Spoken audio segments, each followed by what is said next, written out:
The Trump administration is once again floating an explosive idea: suspending habeas corpus to accelerate the deportation of undocumented immigrants. But what exactly is habeas corpus? What happens when a government gives itself the power to imprison people without charge or trial? American history provides chilling answers. Habeas corpus, Latin for "you shall have the body," is one of the oldest and most fundamental legal protections in democracy. It guarantees that no person can be imprisoned without cause and judicial review. It literally guarantees that the body of the defendant be delivered to the court for due process. The Founding Fathers believed it was so essential to liberty that they embedded it directly into the Constitution in Article 1, Section 9, before the Bill of Rights was even written. The few times it's been suspended in American history, the results have been catastrophic. In 1861, during the Civil War, President Abraham Lincoln suspended habeas corpus to suppress dissent. Thousands were arrested and jailed without cause, including Frank Key Howard, a newspaper editor and descendant of Francis Scott Key. His crime? Publishing criticism of Lincoln's actions. He was thrown into a military prison at Fort McHenry, held without trial and silenced by force. Fast forward to World War II.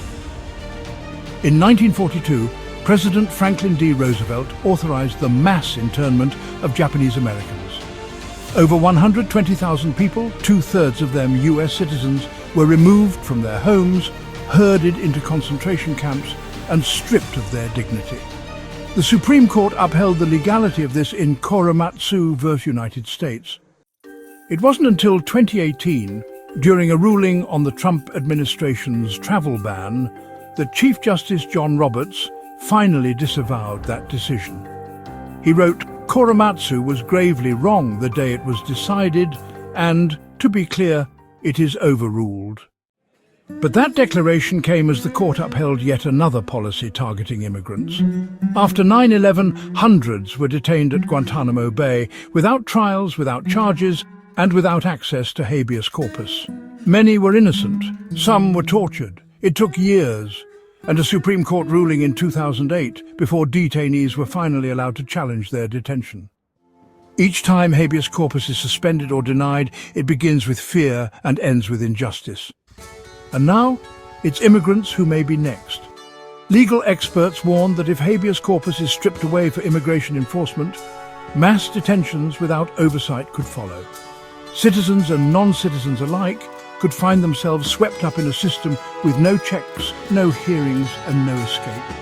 People, totally innocent people, could be held for weeks or months while officials investigate them.